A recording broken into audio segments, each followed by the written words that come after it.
Good morning, good afternoon, good evening, wherever you are in the world. This is REGANELITE here. Hello everyone, how are you all doing? I hope you're doing well. Welcome to Prime Minister's Questions here on the 11th of December 2024. They'll be starting very shortly here. I wasn't sure if it was going to be Prime Minister's Questions or Deputy Prime Minister's Questions, but it looks like Keir Starmer has returned from Saudi Arabia in time for PMQs here. So we will dive into that shortly. Those who are just lurking and popping up in the chat, Aki Smad, Stephen Banker, Mad Monk, Mark Lees, good to see you all. I hope you're all doing well. We are dual streaming live on youtube.com/ReganElite and on twitch.tv/ReganElite1. Do subscribe to the channel, YouTube channel, or follow on there. Both of them would be greatly appreciated. As soon as it starts, I will switch. As soon as it starts, guys, I will switch us over to it momentarily. I've literally just eaten as well. Don't worry, I didn't rush my food. I was being careful. As much as I possibly can be with it as well. Once we've done Prime Minister's Questions, I have more content to do. And don't forget, tonight at 8 o'clock, here we have the Snowflake Watch. We'll be watching, reacting to various stories online. There's plenty to talk about, that is for sure. So, yes, plenty coming up, that is for sure, guys. I believe it is going to be starting just after this final question here. One Angry Pagan, good to see you there as well. Hope you're doing well. I hope you guys are all staying nice and warm as much as you possibly can. I think we're about ready to start. Here we go. Andy MacDonald, number one, Mr. Speaker. Prime Minister. Thank you, Mr. Speaker. Can I start by welcoming the fall of Assad?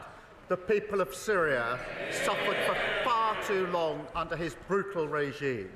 Mr. Speaker, what comes next is far from certain.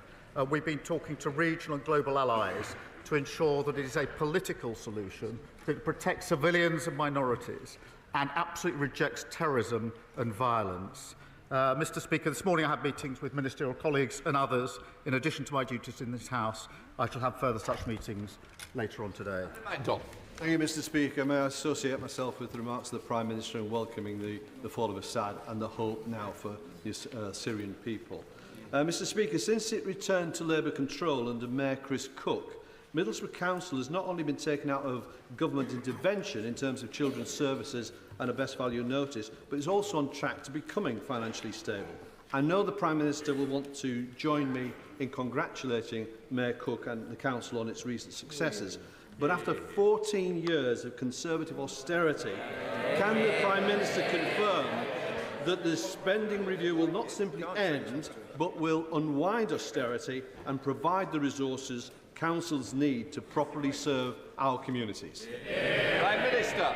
Well, I join him in paying tribute to the Mayor and all local representatives across the country who do a fantastic job, even when funding was cut to the bone under the last 14 years of the Tory government. Mr. Speaker, we're boosting local government funding by £4 billion, investing £1.6 billion to improve roads. And I was proud to see the work on the carbon capture cluster in Teesside, which will create 2,000 new jobs. Leader of the Opposition, Kemi Badenoch. Mr. Speaker, last week the Prime Minister didn't seem to want to talk about appointing fraudsters to his cabinet. In fact, he seemed to want to talk about immigration. So let's talk about immigration. He has relaunched yet again. Many new targets, 6 milestones, 5 missions, but why was cutting immigration not a priority? Speaker, I'm glad she now wants to talk about immigration. Last week she said she didn't, and for good reason, because the previous government presided over record high levels of immigration. The figures just a few weeks ago, nearly 1 million on net migration. That is unprecedented. A one-nation experiment in open borders under the last government. And she was the champion. She stood up and praised the then Tory Home Secretary for listening to her on removing caps on migration visas. So she was applauding it. Now she's furious about what she was campaigning for. We will drive it down. We will drive down lawful migration. We'll drive down illegal migration. Mr. Speaker. There is no such thing as illegal migration, just for reference. He talks about open borders. He was the one campaigning for free movement. I was in this house asking for a lift on skilled migration. He was there supporting all of the people who should not have been in this country. He wanted us to relax immigration. But as he's so keen to talk about the past, let's look at his record. 4 years ago, the Prime Minister signed a letter demanding that foreign criminals be allowed to stay in Britain. Dozens of Labour and Liberal Democrat MPs repeatedly signed these letters insisting that rapists and murderers be allowed to stay here. One of those criminals, Ernesto Elliott, had 17 convictions, including for knife crime. After his deportation was blocked, Elliott went on to murder someone. He was able to stay here and murder because people like this man campaigned against deporting criminals. Will he apologize for signing these letters?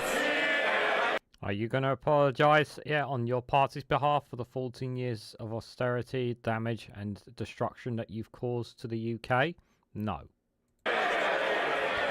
Mr. Speaker, I'd firstly remind her that when we're in the number now, under their watch, of migrants coming to this country, nearly 1 million, is over 4 times the number when we're in the EU. They lost control of the borders. And the particular example she puts to me is an example of failure under her government to take the necessary measures to keep our country safe. Mr. Speaker, this is a ludicrous assertion. He is the one who was repeatedly signing letters. He even asked us to pause all deportations.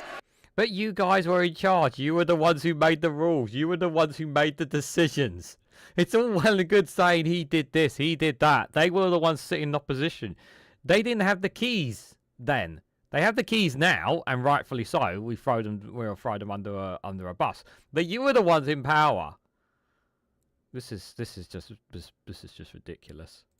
He asked us to pause all deportation. He doesn't want to talk about his past, Mr. Speaker, but that letter is just the tip of the iceberg. There is more. The Prime Minister actually complained that the immigration system was working to deter migrants rather than provide support. He said, and I quote, that he was proud to have served as Jeremy's shadow immigration minister. He boasted that he took the last Labour government to court for cutting benefits for asylum seekers. He said he would never set a target-based approach to immigration. He wants to talk about immigration. Let's talk about his record. We can talk about it all day. I have committed... Mr. Speaker, the Prime Minister says he wants to talk about immigration. I have committed to a cap on migration. Why won't he? What's your cap?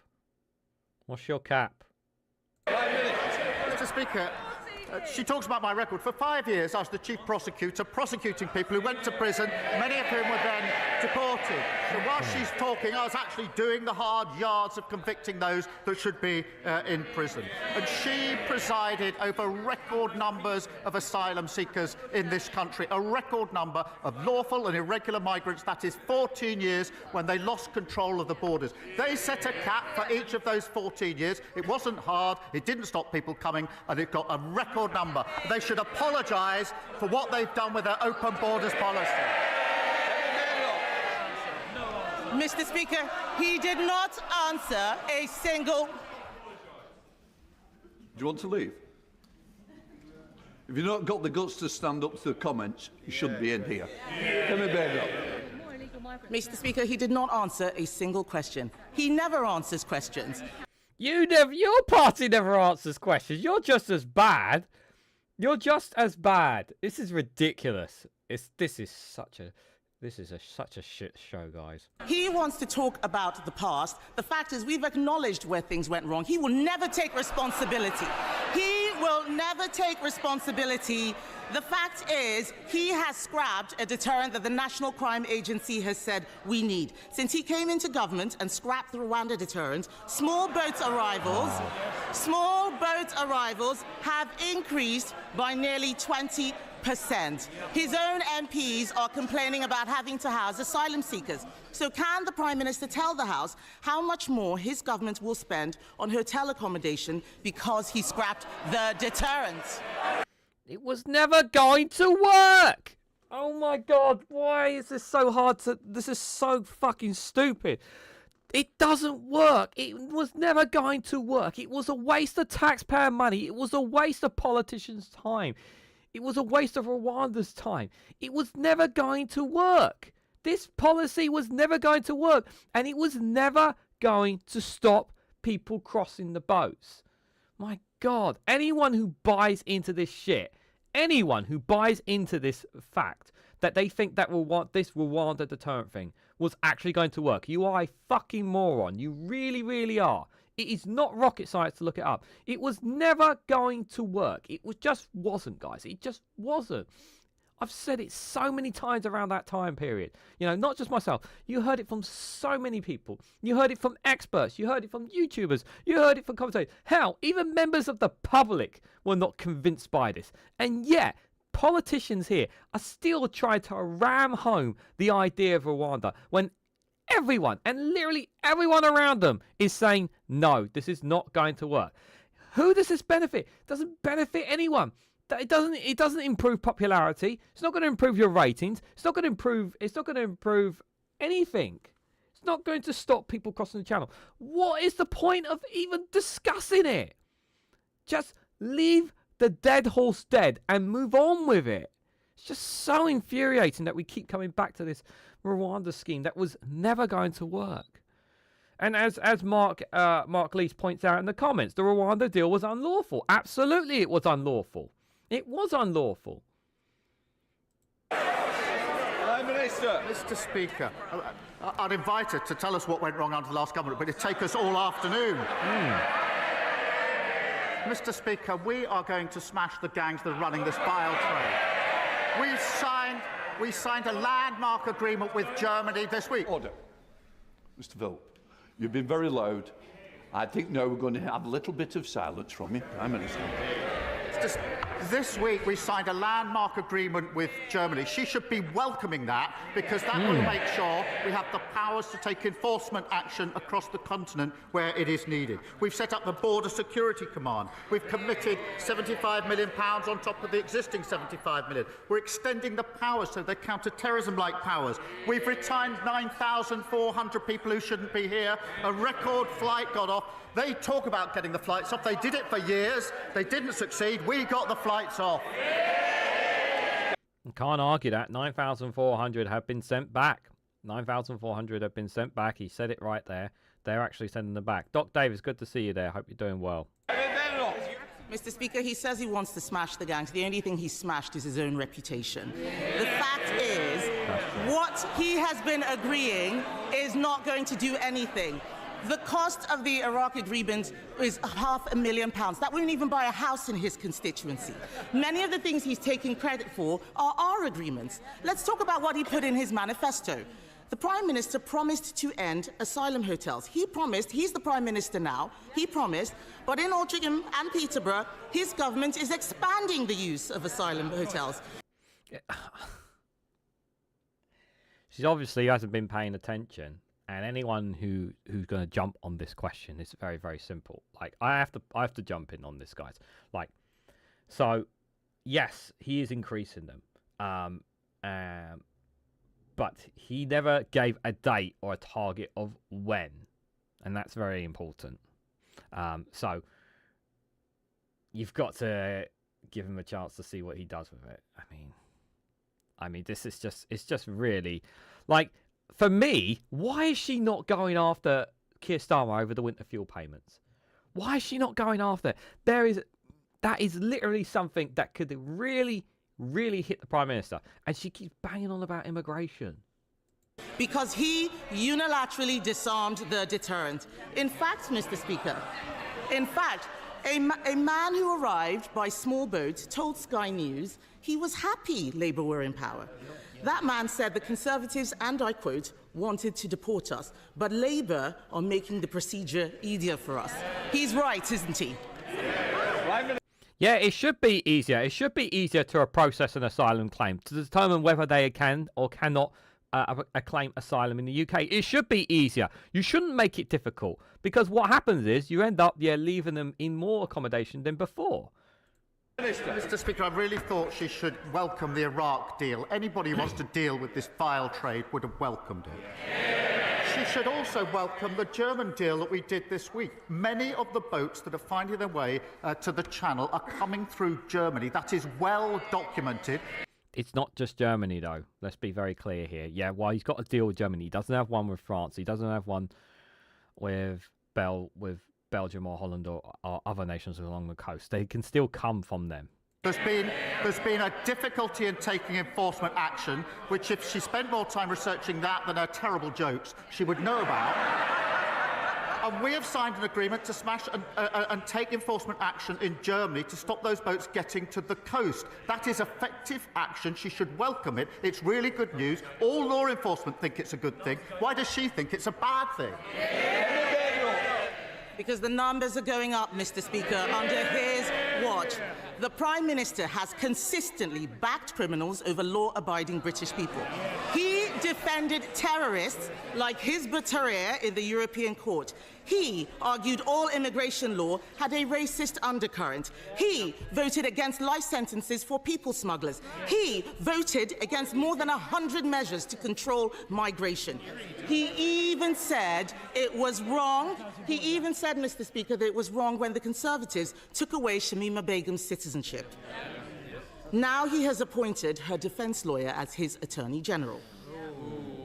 Mr. Speaker, events in Syria mean we may see more small boat arrivals. For once, will he take the side of the British people and strip citizenship from jihadi terrorists and supporters of Assad who want to come back and destroy this country?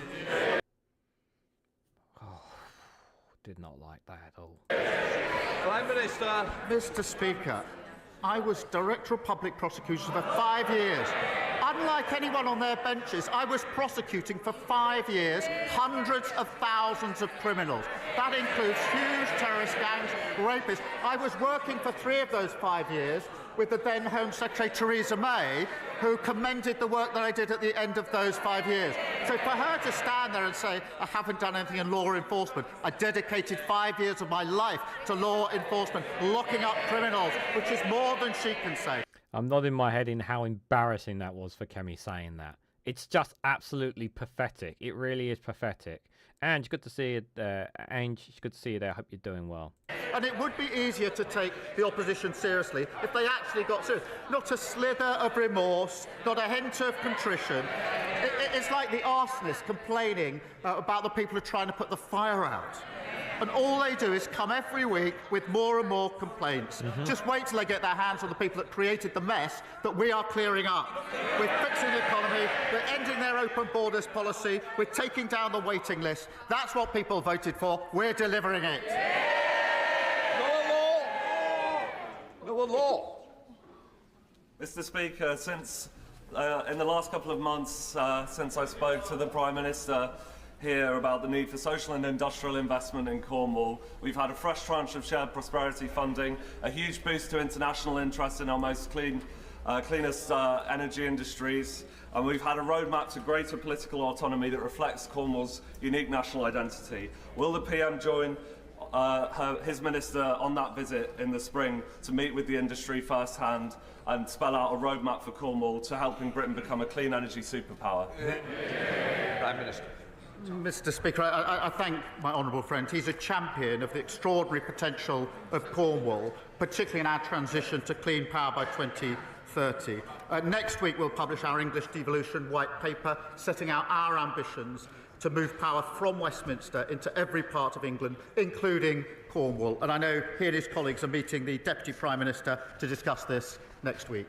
Leader of the Liberal Democrats, Sir Ed Davey. Thank you, Mr. Speaker. While Syrians are rejoicing at the overthrow of the brutal Assad regime, many people there and around the world are worried about what comes next, as the Prime Minister indeed said, with the threats of extremism, ISIS terrorism and unsecured chemical weapons. Only an open political process can bring peace and stability, but that will require the full backing of the international community. So does the Prime Minister share my concern that President-elect Trump said about Syria, and I quote, "The United States should have nothing to do with it"? If America walks away and steps away, will he step up and work with other allies to provide British leadership over Syria? Prime Minister. He's right to say this is a very serious moment. We all welcome the fall of Assad. I hope this can be a turning point for Syria, a much-needed turning point, but that is by no means guaranteed, and that is why we've been speaking intently and intensely with our allies in the region across the globe about how we ensure that this is peaceful, it is political, and it's a rejection of terrorism and violence. This could be a turning point, but in the past we've always thought that what comes next is necessarily better. That hasn't turned out to be the case, and that's why we're working so hard on this and showing the leadership that he and the House would expect from this government. So, Ed, I get the question, and I think it's a very interesting question, considering Donald Trump is very clearly going to keep, he doesn't want, that really does kind of raise questions, because there was a lot of discussion about whether or not America would seize the bases that Russia reportedly are abandoning in Syria. I don't know how true that will be, but to say that, to asking Keir Starmer and that to step up, this would certainly be a very good image for Britain if they were to do that. Martin Brisk and Alice here, good to see you both. Hope you're doing well. But we aren't going to get a clear answer on that anyway, to be fair. David. Can I thank the Prime Minister for that reply, and I hope we can continue to work on a cross-party basis to do Britain's role in securing peace and stability in the Middle East. But moving on to another subject, Mr. Speaker, British farmers are the best in the world. Yeah. They are the best in the world because of our tradition of family farms, where from generation to generation a commitment to high-quality food, to our precious environment, animal welfare, is passed down. But family farms were let down badly by the last Conservative government, with their botched transition to new payment schemes and their unfair trade deals with Australia and New Zealand that have undercut British farmers. I like this. I like that he's taking pot shots at the Conservatives while also ready to gear up on Labour here. Now, many family farms feel the government's budget will be the final blow. So will the Prime Minister change course and recognise the vital role that British family farms play? Yeah. Prime Minister. We talked about this before about the inheritance tax, and we all agreed that it should have been a land tax, not an inheritance tax, that should have been done on British farmers. And British farmers have suffered immensely.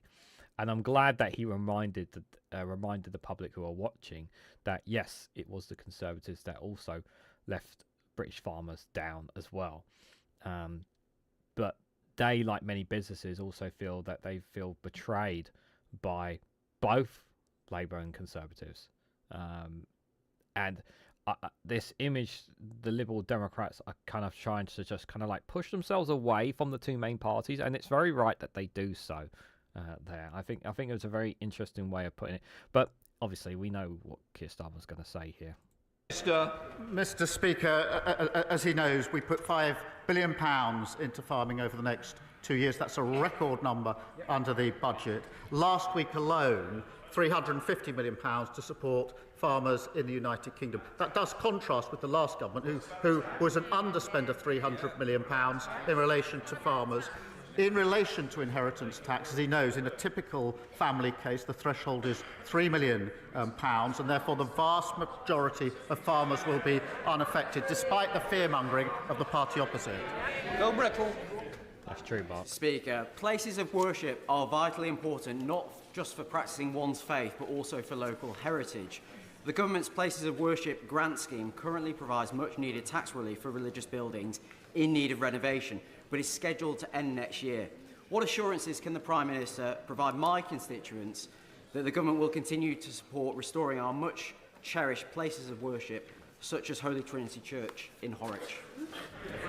Prime Minister. I thank you for that question and recognise the important roles that these buildings play at the heart of communities, particularly, Mr Speaker, at a time like Christmas. There are a wide range of funds available for maintenance and restoration, including the National Lottery Heritage Fund's Places of Worship scheme. Details will be confirmed in the usual way by departments at the spending review. Hannah. Mr Speaker, last week my neighbours Omar and Delma Al-Shishkaki, who serve South Belfast as a doctor and a classroom assistant, received the news that they have been dreading. Dalal's mother and brother were among 23 Gazans killed in their tent by an Israeli airstrike in the so-called humanitarian zone of Al-Mawasi, and other family members are fighting for their lives in a barely functioning health system. Prime Minister, the crisis in Gaza is getting worse and not better. None of us in this chamber can end their nightmare, but we can do more. This government have rightly used every tool at their disposal, sanctions on arms and trade and officials against Putin's Russia. When will Israel be held to the same standards for genocide? When will this government confirm further sanctions, recognise the state of Palestine and offer some hope to beleaguered Gazans and many millions who are watching on in horror? Prime Minister. Never, because Israel has this government in its pocket. And I hate saying that, but that's definitely how it comes from the way, you know, you the tone he will say. He will not criticise Israel here. Can I start by saying I'm sorry to hear of the dreadful loss of the families of her constituents. There have been far too many examples like that. I was pleased to see that there's now a ceasefire in Lebanon. We desperately need that now in Gaza, something we've been pressing for some time. There's intense talks going on to that end at the moment, as she knows. That would provide the space for the hostages to be allowed out. They've been there for a very, very long time. Desperately needed aid to go in at speed and at scale, but also opens the potential for the pathway to the two-state solution, which I believe is the only peaceful way to resolve this ongoing conflict. Katrina Murray. Told you he wasn't going to touch anything on Israel. Thank you, Mr Speaker. My constituents in the east of Kirkintilly are experiencing a housing emergency. Not enough houses for families or for those fleeing domestic abuse, and what houses there are in drastic need of repair. Does the Prime Minister agree with me that the Scottish Government should be prioritising repairing this housing emergency, but also the funding of local authorities to address this crisis of their own making? Prime Minister. What's going on here? This is the third Labour MP. Why are we not hearing from oppositions? Well, I'm grateful to her for raising this, because in Scotland, house building has ground to a halt. Homelessness is at record numbers. Children in temporary accommodation, record numbers. And that this budget was the biggest settlement for Scotland since devolution. So they've got the powers, they've got the money. What they haven't got is any more excuses. Thank you, Mr Speaker. The people of Thornbury have been promised a new health facility for more than 20 years, but have seen every proposal fall by the wayside. That's why it was a great relief to residents when the Health Minister confirmed to me in writing that the funding to rebuild the centre would be made available. However, we are still months away from seeing the final plans signed off, never mind having spades in the ground. So what reassurances can the Prime Minister give me and my constituents that this isn't just another hollow promise, and that the proposals will be approved swiftly once they hit the Health Secretary's desk? Well, I'm grateful to her for raising that, and it's obviously a cause of concern for her constituents. And we are determined to fix the broken NHS that we inherited from the party opposite.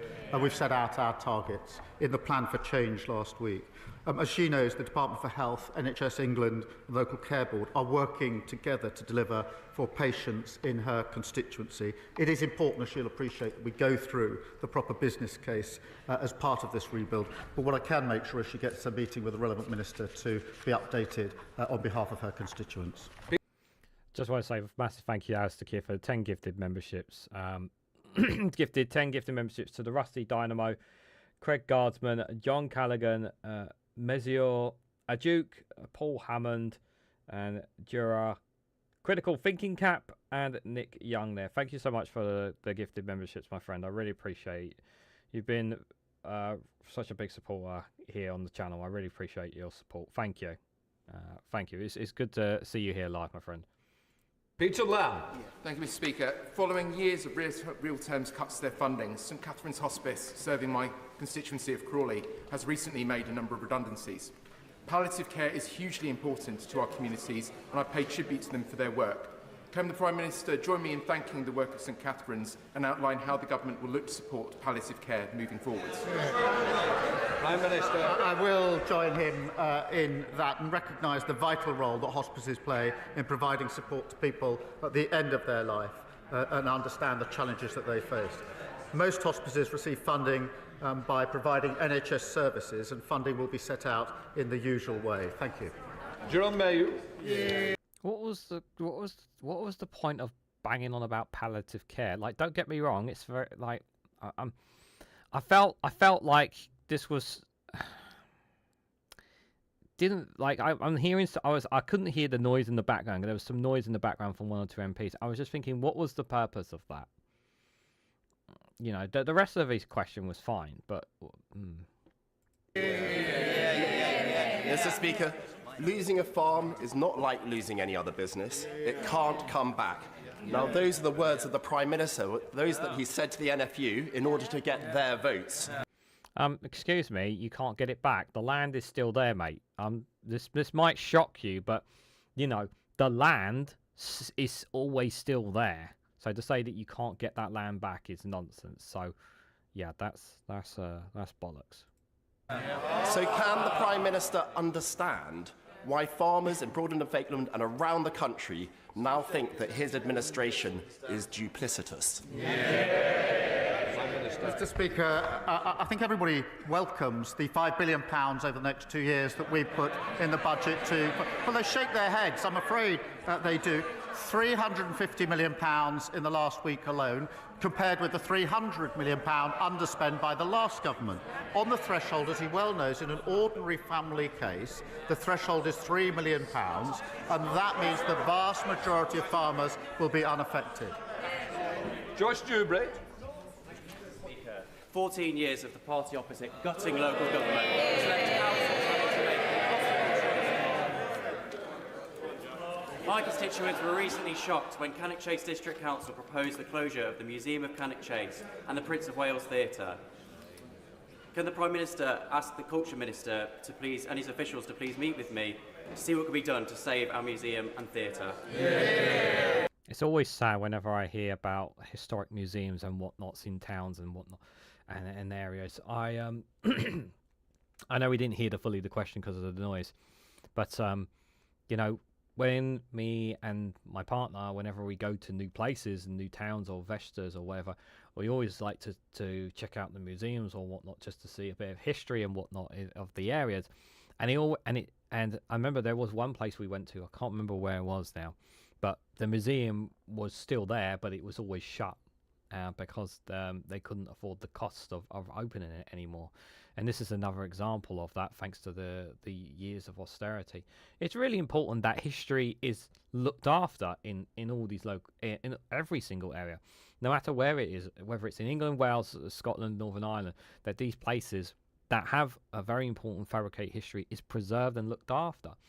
You know, when people come to a town or whatever, it's not always, you know, places don't always go for the tourism, but just to learn a bit about where you've gone to and a bit about it more in detail. It's so much more fascinating than just literally going on YouTube and reading it as well. It's a different perspective as well. Mr. Speaker, they groan at the question. The Leader of the Opposition was saying they're coming to terms with their failures. Well, they're obviously struggling just with it. I understand there's been a huge loss to his constituency. Councils across the country were at the front line of the last government's ruinous economic failure. We announced £4 billion in additional funding for local government, a real terms increase in core spending power. We will continue to do so, and I will make sure that he gets a meeting with the relevant minister. Yeah, do give him a meeting with it to ensure that this museum does not fall. You know, we want to make sure we preserve people the opportunity to still go and see them. Yeah, these last months have shown that cruel Westminster governments of whichever party continue to target the weakest in society, while the Scottish Government will continue to protect them. Yeah. Whilst the Labour Party have voted to continue the two-child benefit cap from the Conservatives, the SNP are abolishing it. Yes. While the Prime Minister picks the pockets of pensioners of their winter fuel allowance, Scotland's First Minister, John Swinney, has reinstated it. Yep. So, Mr Speaker, given support for Labour is plummeting, and support for Scottish independence is once again leading in the polls, who does the Prime Minister believe makes the best decisions for Scotland? Prime Minister. Those that were elected in a general election on the 4th of July, they're sitting here.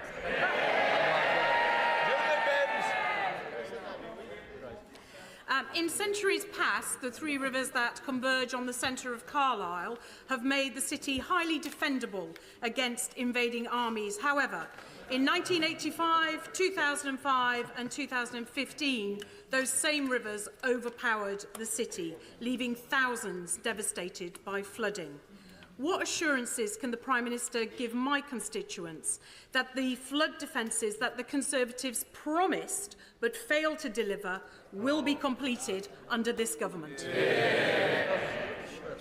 Can I start by wishing her a happy birthday?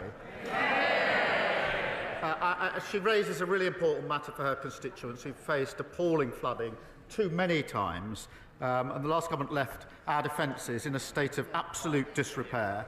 Mr Speaker, we're investing £2.4 million this year, and the Environment Agency are currently studying options to improve protection in Carlisle. I'll make sure she gets a meeting to discuss the specific options. Becca Paul.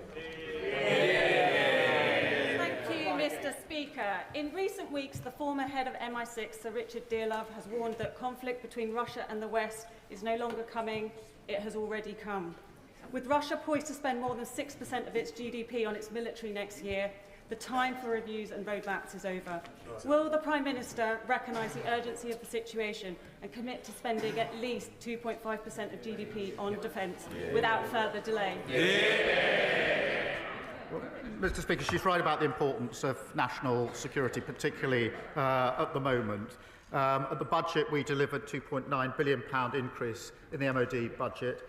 We're pleased to deliver the largest pay rise for our armed forces in 22 years, and we'll set out the path to 2.5 in due course. That target, of course, was last met under the last Labour government. It wasn't met once in the 14 years that they were in power. I will just add this with regards to defence. Yeah, I've said this before and I'll say this again. You can throw as much money as you want on defence and your new toys, but without an actual army, actual army, we are going to be vulnerable, and it is shrinking every single day, our army. And until they find a way, whether it's this government, whether it's the next one, until there is a solution to incentivise more people to join the armed forces, we are going to be vulnerable. We are going to be vulnerable, and we are becoming more and more vulnerable every passing day, because there are more people leaving than there are people staying and retaining within the force. This is something that needs to change. Thanks for popping in, Stephen Bank. I much appreciate it. Right, McNally. Mr Speaker, in October 2023, my constituent Mark Somerville received the shattering news that at 43 he had motor neuron disease. Since then, he has set up the Mark Somerville Foundation and is doing incredible work to raise awareness of the condition. Mark is in the gallery today and will speak to MPs later about living with MND. Will my right honourable friend join me in recognising the work of Mark and his foundation and commit the government to doing all it possibly can to support efforts to find a cure for this devastating disease? Well, I thank my honourable friend for raising this case. He mentioned it to me last night, and I do pay tribute to Mark, who's in the gallery, and the work of his foundation. This diagnosis can so obviously be absolutely devastating, and it's testament, if I may say so, to his bravery and compassion that he is raising awareness of the condition. I think many of us would question whether we're capable of doing what he's doing, given the diagnosis that he's had. Last week, of course, Mr Speaker, I paid tribute to the inspirational Kevin Sinfield, another incredible champion And I say to both of them, all those campaigning, we stand with you in this fight. Sir Ian Duncan-Smith. Mr. Deputy Speaker, the Ryan Cornelius has been detained in Dubai for 17 years. His property was seized in what is a very unjudicial process. The Prime Minister has been to UAE. I want to ask the Prime Minister whether, when he went there, did he now demand that Ryan Cornelius was freed, given that the United Nations came to the conclusion that his detention was arbitrary and in violation of international law, and following that, would he now make Magnitsky sanctions deliverable on those who are responsible for this after he is released?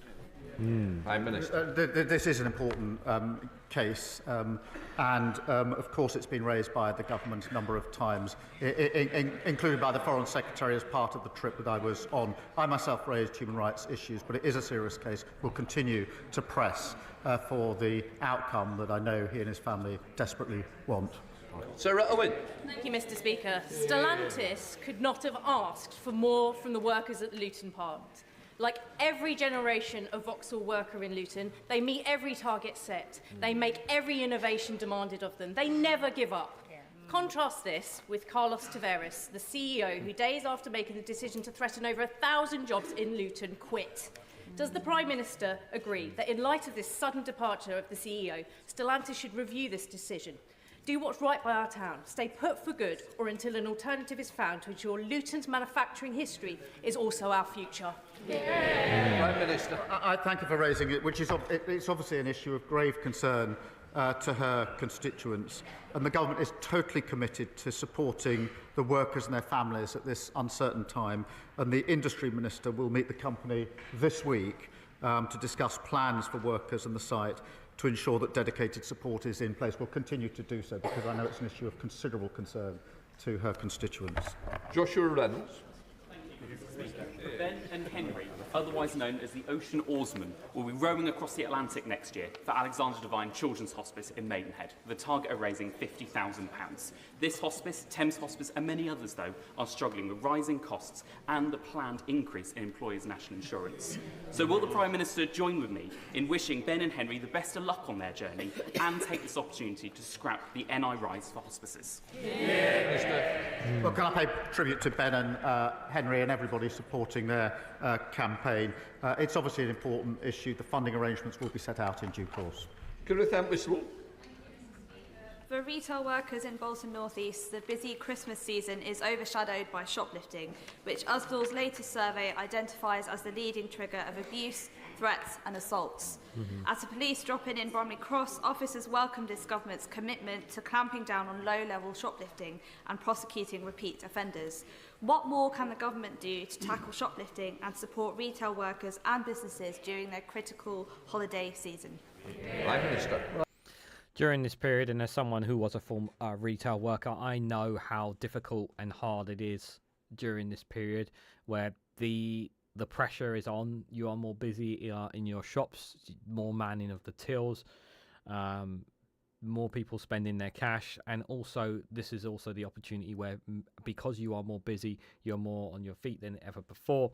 It's an opportunity for these thieves and shoplifters to take and steal, and especially bulk loads for their own benefits. It's okay if you're in a shopping mall, because then shopping malls have their own security, that private security that actually helps you. But if you're actually just out and about on the high street, it's much harder. Now, one thing a lot of high streets do have to help support them is obviously a radio security, radio comms. So what I mean is that a lot of high streets, in particular here in England, I'm assuming it's the same up in Scotland, they have like a joint radio communication directly to either whether it's a community police or police officer there. They can report to each other when somebody is shoplifting in one shop or in another, where somebody who may have raided one shop or may have been suspect goes into one shop and then is warned in the next shop that he may or may target, that they can communicate with each other. That kind of stuff I think is really, it's been around for a good while. It's really, really good. And obviously, I just want to stress, I know how difficult it is for people out there when it comes to Christmas shopping.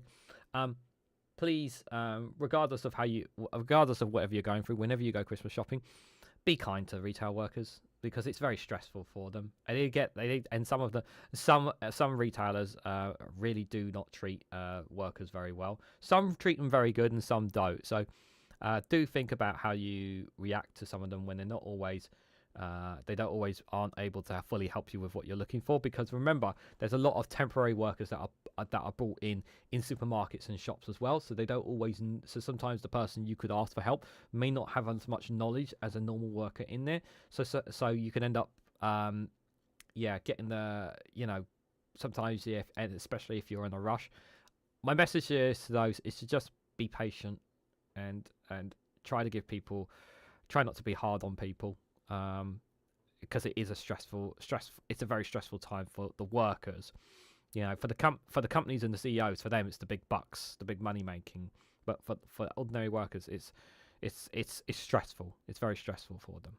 Right, thank you for raising this, and I've spoken to many who work in our shops who are very, very concerned about shoplifting, and because of the approach that was taken by the previous government, it went out of control.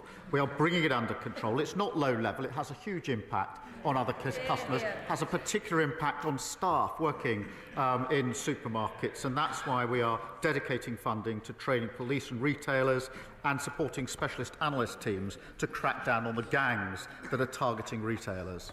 Paul Holmes. Thank you very much, Mr. Speaker. In the last few weeks of the last government, we awarded millions of pounds to remote train stations like Hedge End and Swanwick in my constituency under the Accessibility for All scheme. In the first 2 weeks of this government, that was scrapped. Will the Prime Minister use his good offices to give my constituents and stations across this country an early Christmas present and give us our money back, please? Prime Minister. Well, I'm grateful for him. This is an important issue for his constituents. The problem is the last government made lots and lots of promises, but they never set aside the money to pay for them. That's why we picked up a £22 billion black hole. They made promises in relation to infected blood, promises in relation to Horizon. They didn't put aside the money to pay for it. We've had to inherit that, to clean it up. We will get on with delivery, but we had to balance the books and stabilise the economy first. So my understanding here, he's blaming Labour for taking away something that is very, very important when it comes at train stations here. It looks like he was initially promised that under the previous Conservative government, and it looks like Labour have taken that away from him. Obviously, I don't know the full story there, but that's not a very good image, obviously, for it. But at the same time, Keir Starmer, the Prime Minister, is right in saying that there wasn't a lot of money for things as well. I'm not saying that what Labour have done here is justified in any way, shape or form. That's not what I'm trying to say. But I don't know enough about this story to criticise Labour for it. Collins. Mr. Speaker, this past weekend, one of my market towns, Kirkby Lonsdale, suffered a devastating fire, resulting in the loss of a local man's life.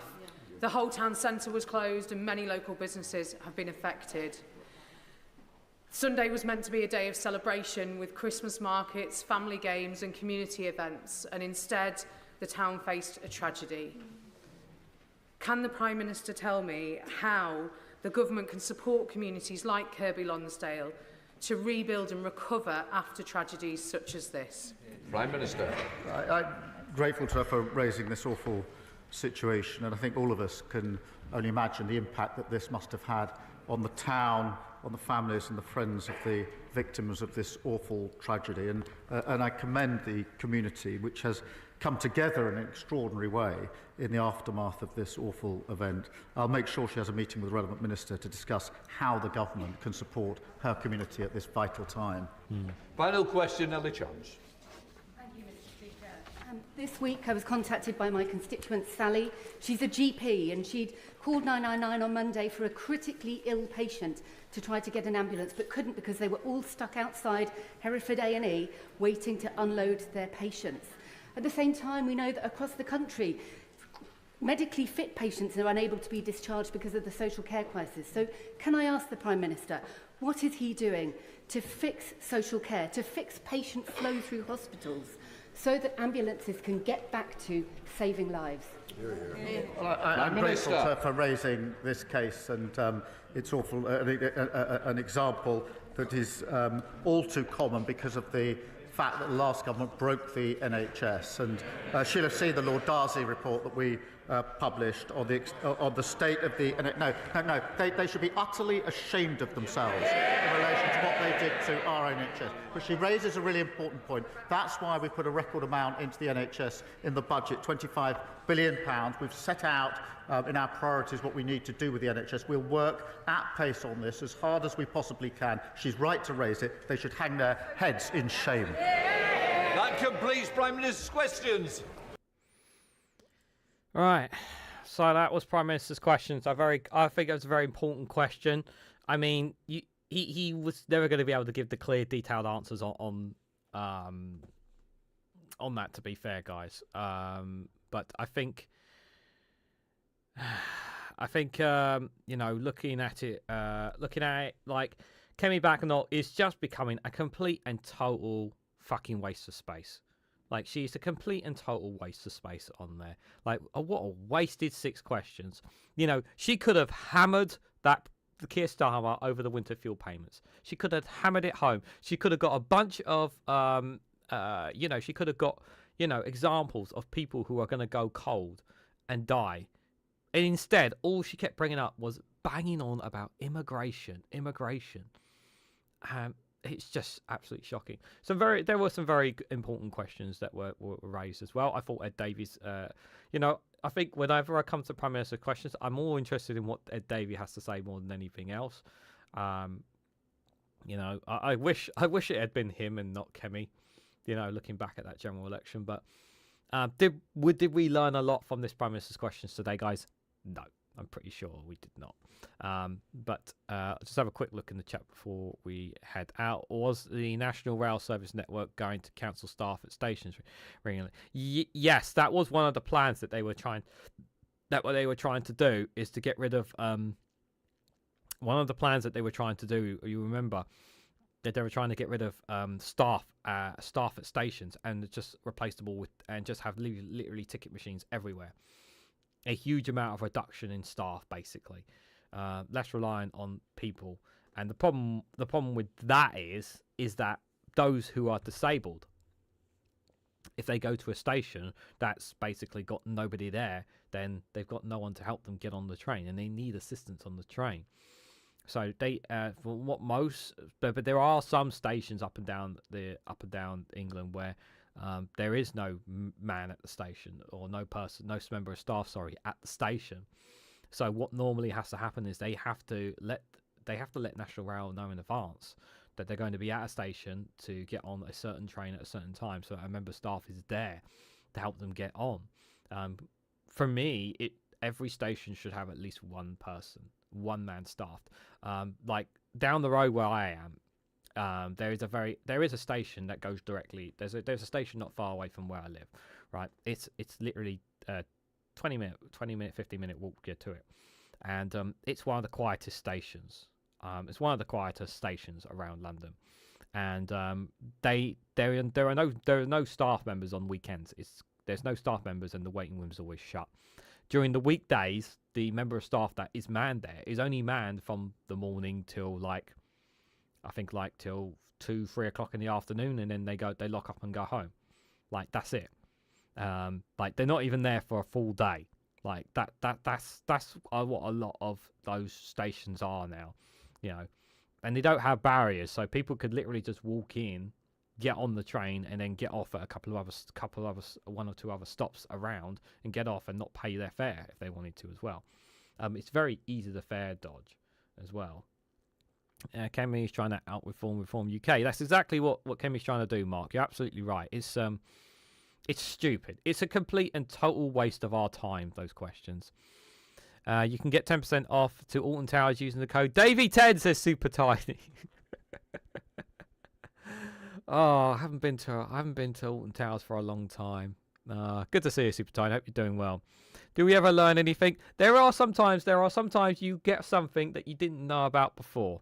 You know, there are things that we sometimes hear on Prime Minister's questions that you don't initially hear straight, that you don't hear about, or stories that you hear about in the UK that you don't always pick up on. You know, not every news story is covered. You sometimes hear things that are like, what? like you know, that catch you completely off guard. That's something that's happening in a certain constituency that you don't know. So while, you know, there is obviously the banter of whatever between the two main parties that do that, you always hear very important questions as well. And I think that that kind of stuff is really, really good as well. I was stuck at my sister's at Bablestone on the north coast of Devon for the 4 days. All rail lines were disrupted. There was major shortages of staff. I'm sorry to hear that, One Angry Pagan. Yeah, the weather at the moment is obviously not helpful to rail lines there. We have guards on the trains to stop that REGANELITE. Yeah. Oh god, which train service has guards on them? So southeastern trains, which is basically where most of my, which is trains near me, basically southeastern services. They don't have guards on them unless they are high-speed trains or they're going out of the London Oyster Zone. They don't have guards on them. There's literally no one on them. They should have guards on them. Every train should have a guard on them. But there are some services that do have guards on them, but yeah, most of them don't. It's all right. We're wrapping up now, Joe. Anyway, so thanks for popping in. You can fly to Slovakia and stay for 2 nights, catch a football game, and get junk for the price of a train ticket from Glasgow to London. How can that be right? Exactly. It's ridiculous, Mad Monk. You're absolutely right about that. You know, you're giving me and my missus a food for thought about going to Slovakia now for 2 nights now. When is Dido Harding giving us our money back? Good question again, Mark. I don't know when that is. New rule is not to stop them, just phone the police. Yeah. Yeah, that's one of the problems, is that, you know, many people, I can't speak. I can only speak for the retail companies that I've worked for, but others obviously deal with things differently. Supermarkets I can't speak of, you know, because I've never worked for one. So, but yeah, thanks guys for your comments anyway. I appreciate it, and thank you, Alistair, for the gifted memberships earlier today. I much appreciate it, guys. So guys, I will be back tonight with the Snowflake Watch, where we'll be watching and reacting to certain clips online. I've still got some recording to do as well, so I have that to do as well. I'm not even going out today, like, because that I've actually got so much work still to do. As you guys may have noticed, I put up my new intro video, so a new intro video on the front page now. So hopefully that will incentivize more people to watch videos. So you've seen the layout of it. That's basically what's going to be coming in the new year. As well as obviously new formats coming for all pretty much all the programs, including this. Yes, so that's one there. You saw a little teaser there. If we're going to be going a bit of a shade of a different color for Prime Minister's questions, as well. So hopefully I will see you guys tonight at 8 p.m. A reminder, tomorrow, myself, One Angry Pagan, Dave McGuinness, and Daily Blase for the last Snowflake Roundtable of the year. We've only, unfortunately, Random Scottish History cannot make the show tomorrow night, guys. I'm so sorry that she cannot make it. She wanted to come, she really wanted to, but she could not do it, I'm afraid. But I have promised her, and I'm telling you guys now, we will have her on at some point in the future. I don't know when. What I'll probably also try and do is try and get her on for a catch-up chat as well in the future as well, guys. And I also want to say big, massive thank you to Daily Blase for stepping in on short notice as well, because I was trying to get someone in as soon as she told me, and luckily he responded before anybody else did for it. So. Yes, so tomorrow night, do join us for that. But before that, obviously, do join me tonight for the Snowflake Watch. Thank you guys all for coming along. Thank you guys for all your comments. Enjoy the rest of your days, whatever you guys are up to, whether it's working, whether it's relaxing, whatever it is. I'm going back to work, as if I'm working already now. But just before I go, guys, I just have one last thing to say. If you haven't already, before you head out, please hit the like button. We greatly appreciate it. Share this across social media so others are notified of this live stream. If you haven't subscribed already, please consider subscribing, because it really does help support the channel. If you want to go one step further and financially support me in the work that I do here, you can do so by becoming a YouTube member for as little as 99p, or join me on Rumble or Patreon for exclusive content on those platforms. So thank you all so much for watching, and I hope to catch you all very, very soon.